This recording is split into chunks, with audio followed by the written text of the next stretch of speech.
ঈশ্বরকে স্মরণ করে আজকে আমি মাতৃ পরিচয় পিতৃ পরিচয় নিয়ে একটা ভিডিও করছি। আমার মাতৃ পরিচয় হলো, মা একজন জমিদার বংশের মেয়ে ছিলেন। মার বাবার নাম ছিল চূড়ামণি পাল। মামা ছিলেন একজন, মা চারজন ছিল। মামা চলে থাকতেই মা দাদু মারা যান। মা সেইরকম জমিদার বংশের মেয়ে যেরকম ছিলেন সেরকম শ্বশুরবাড়িতে এসে সেই রকম দিন কাটিয়েছেন। তারপর আমার পিতৃ পরিচয় হচ্ছে, আমার পিতা ছিলেন একজন রেলওয়ে এমপ্লয়ি, দাদু ছিলেন বিজনেসম্যান, কৃষিকার্য করতেন। তারপর কাকুরা, আমার সব কাকুরা সব দুজনে সার্ভিস করতেন, দুজনে বিজনেস করতেন। তারপর আমার বিয়ে হয়, ভাইয়ের বিয়ে হয়ে যায়। ভাইরা তখন ছুটে ছিল, 4 ভাই। ভাইয়ের বউ ভাই সবাই সব চাকরি করত। ভাইয়ের মেয়েও চাকরি করে, ছেলে এখন করছে প্রফেসরি লাইনে। ভাই এখন আমি ছোট ছিল, আমি যখন বিয়ে হয়, আমার ভাই আমাকে এখন নিয়ে যেতে চায়, আমি একা থাকতে চাই। আমার স্বামী একজন বিজনেসম্যান ছিলেন, শ্বশুর ছিলেন বিজনেসম্যানও ছিলেন, কৃষিজীবীও ছিলেন। তারপর আস্তে আস্তে আমার বিয়ে হয় রাজগড়ে। 16 বছর বয়সে, 16 ক্লাসে আমার বিয়ে হয়। তারপর শ্বশুরবাড়ি চলতে থাকে। এরকমই দেওর তেমন আমার পরিবারে 16 জন লোক ছিল, সেরকম সবাইকে নিয়েই চলি। 6 বছর পর আমি রাজগড়ে আমার স্বামী একটা বিজনেস শুরু করেন, ওখানে যাই। ওখানে থেকেই আস্তে আস্তে ঘর বাড়ি করেন,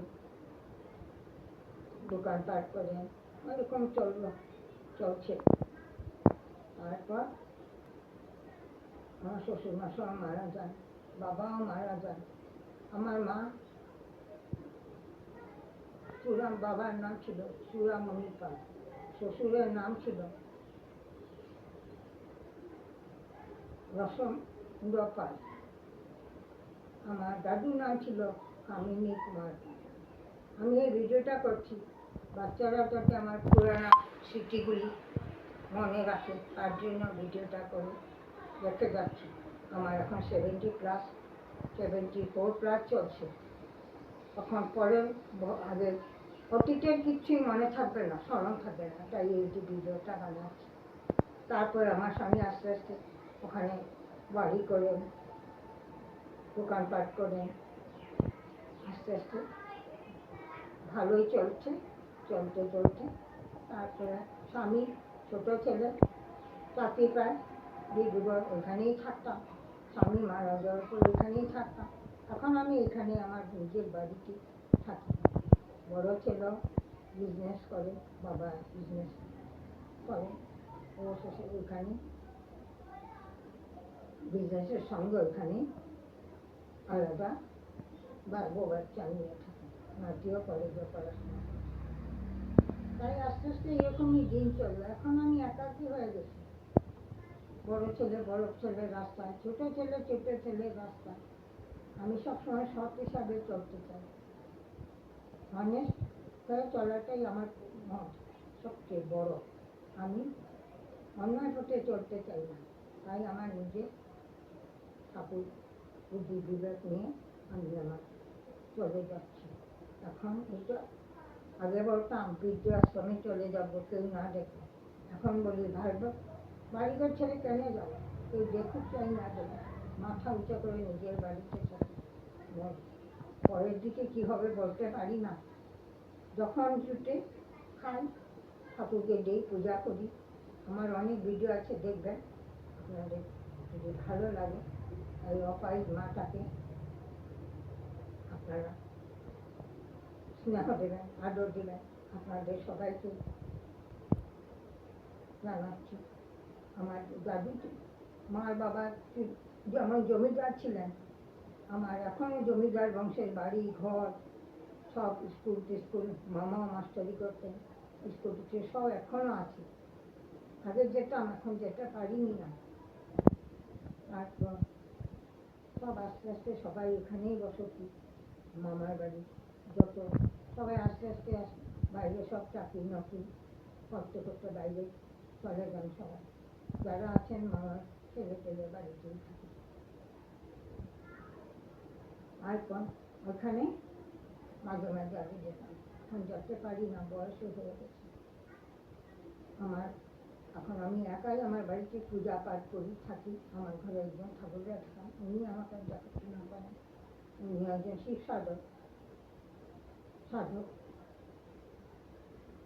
তাই উনি বাড়িতে থাকেন আর আমি একাই থাকি। সঙ্গে দেওয়ারের ছেলে একটা দেওয়ারের ঘর ছিল, ছেলেটা আমার সঙ্গে থাকে, সবসময় আমাকে দেখভাল করে।